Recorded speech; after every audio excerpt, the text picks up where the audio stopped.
तो बच्चों, आप सभी का हार्दिक स्वागत और अभिनंदन है। बच्चों, कक्षा 11 के विषय हिंदी साहित्य की पाठ्य पुस्तक अंतरा भाग 1 के पद्य खंड के अध्याय देव, जिनका मूल नाम देवदत्त द्विवेदी था, उनके 3 पद हमारे कोर्स में शामिल हैं, हंसी की चोट, सपना और दरबार। आज हम इस पाठ के प्रश्नोत्तर पर बात करेंगे। यदि आप साहित्य सरगम नामक चैनल पर पहली दफ़ा पधारे हैं तो सब्सक्राइब कर लें, ताकि भविष्य में हर पाठ के प्रश्नोत्तरों के वीडियो आपको समय समय पर उपलब्ध होते रहें। तो पहला प्रश्न है, कवि देव का जीवन और रचना परिचय लिखिए। उत्तर में लिखेंगे कि रीतिकालीन कवि देव का जन्म सन 1673 में उत्तर प्रदेश के इटावा में हुआ। आपका मूल नाम देवदत्त द्विवेदी था। आप कई राजाओं के दरबार में रहे। सबसे लंबा समय भोगी लाल नामक राजा के दरबार में बिताया। देव द्वारा लिखे गए ग्रंथों की कुल संख्या 52 से लेकर 72 तक बताई जाती है। इनमें से भी कुछ ही उपलब्ध हैं। उपलब्ध ग्रंथों में मुख्य ग्रंथ निम्न हैं: रसविलास, भावविलास, अष्टयाम, भवानी विलास, कुशल विलास, देवचरित एवं काव्य रसायन इत्यादि। दूसरे पैराग्राफ में लिखेंगे फिर कि देव के साहित्य में प्रेम और सौंदर्य की सुंदर अभिव्यक्ति मिलती है। देव के काव्य की भाषा साहित्यिक ब्रज है, मतलब साहित्यिक ब्रज भाषा में। ब्रज भाषा 2 प्रकार की मान सकते हैं आप, एक तो साहित्यिक और एक आम बोलचाल की। आम बोलचाल की भाषा जो निरक्षर लोग हैं उनके द्वारा बोली जाने वाली, और ये जो साहित्यिक ब्रज होती है ये हम कह सकते हैं विद्वान व्यक्तियों के द्वारा। तो देव की जो काव्य भाषा वह साहित्यिक ब्रज है। अनुप्रास एवं यमक अलंकार के प्रति आपका लगाव अत्यधिक था। देव की तुलना रीतिकालीन कवि बिहारी से भी की जाती है। दूसरा प्रश्न है, हंसी की चोट सवैये में कवि ने किन पंच तत्वों का वर्णन किया है तथा वियोग में वे किस प्रकार विदा होते हैं? तो उत्तर लिखेंगे, हंसी की चोट सवैये में कवि देव द्वारा निम्न 5 तत्वों का उल्लेख किया गया है। पहला है पृथ्वी, दूसरा जल, तीसरा अग्नि, चौथा वायु और पांचवा आकाश। वियोग की स्थिति में उक्त पांचों तत्व इस प्रकार विदा होते हैं। कैसे? कि तेज गति से सांस चलने से वायु तत्व विदा हो गया, आंसुओं के साथ जल तत्व बह गया, शरीर का सौंदर्य नष्ट हो जाने से तेज अर्थात अग्नि तत्व नष्ट हो गया, शरीर की दुर्बलता के कारण भूमि तत्व नष्ट हो गया, और कृष्ण से मिलने की आशा में सिर्फ आकाश तत्व ही शेष रहा है। दूसरा प्रश्न तीसरा है, नायिका सपने में क्या सोचती थी, वह क्यों प्रसन्न थी और सपना कैसे टूट गया? तो नायिका ने सपने में बादलों की उमड़ घुमड़ एवं वर्षा की हल्की हल्की बूंदें देखी थी। उसने कृष्ण को भी वहीं खड़े देखा था। कृष्ण नायिका से झूला झूलने के लिए साथ चलने का आग्रह कर रहे हैं। मतलब कृष्ण कहते हैं कि चलो झूला झूल के आते हैं। कृष्ण की तरफ से आमंत्रण पाकर वह अत्यंत प्रसन्न हो जाती है। उसने जैसे ही चलने का प्रयास किया तो उसकी नींद टूट गई।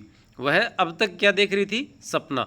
और जो ही वह चलने को तैयार होती है तो उसकी नींद खुल जाती है, और जैसे ही नींद खुलती है तो इससे उसका सपना टूट गया, और नींद खुलने के साथ ही उसका भाग्य सो गया।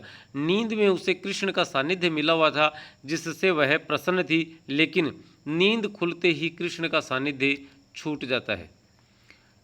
चौथा प्रश्न है, सपना कवित्व का भाव सौंदर्य लिखिए। तो सपना कवित्व में एक नायिका के संयोग व वियोग अवस्था का मार्मिक चित्रण एक साथ हुआ है। मतलब दोनों विपरीत अवस्थाओं का, संयोग और वियोग श्रृंगार रस के दोनों भेद हैं, और एक संयोग का मतलब प्रियतम साथ है, वियोग का मतलब प्रियतम दूर है। और इस एक पद में कवि देव ने इस प्रकार का अलंकारिक चमत्कार उपस्थित किया है कि दोनों ही अवस्थाएं एक साथ चित्रित हो जाती हैं।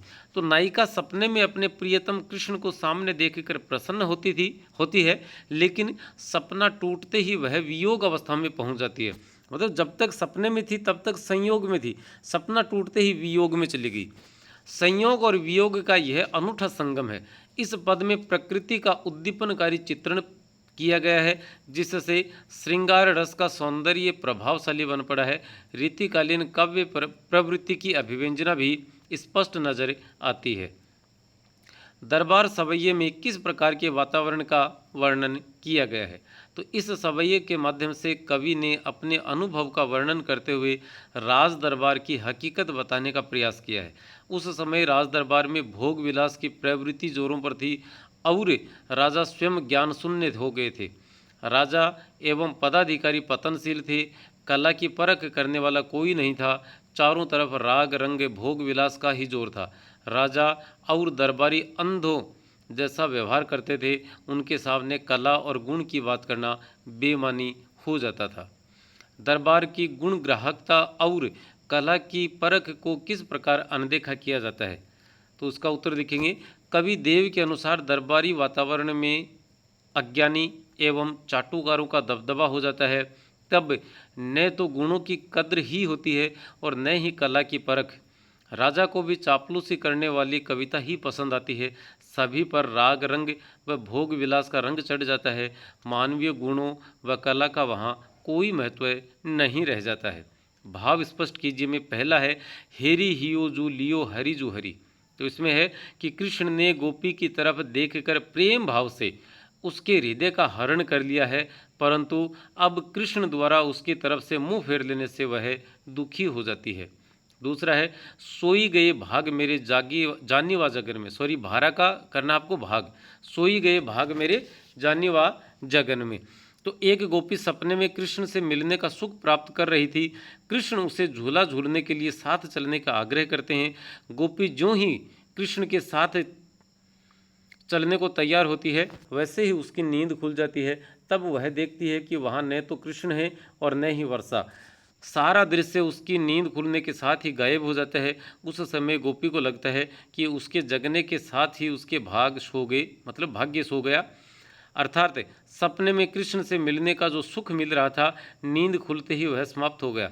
गोपिका सोचती है कि वह सोती रहती तो कृष्ण मिलन का सुख उसे मिलता रहता, कि वही छाई बूंद मेरे आंसू है द्रिगन में। इसका भावार्थ होगा कि इस पंक्ति में सावन मास की बूंदों की तुलना गोपी की आंखों में आए उन आंसू से की गई है जो नींद खुलने पर आ गए थे।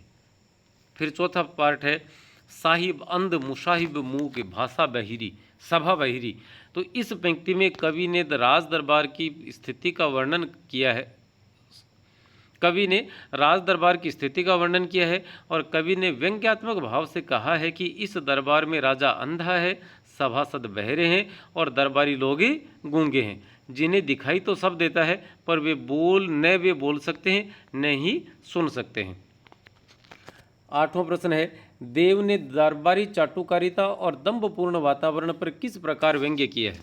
तो कवि देव दरबारी चाटुकारिता और दंभपूर्ण वातावरण पर व्यंग्य करते हुए लिखते हैं कि यहाँ सभी भोग विलास में लीन है।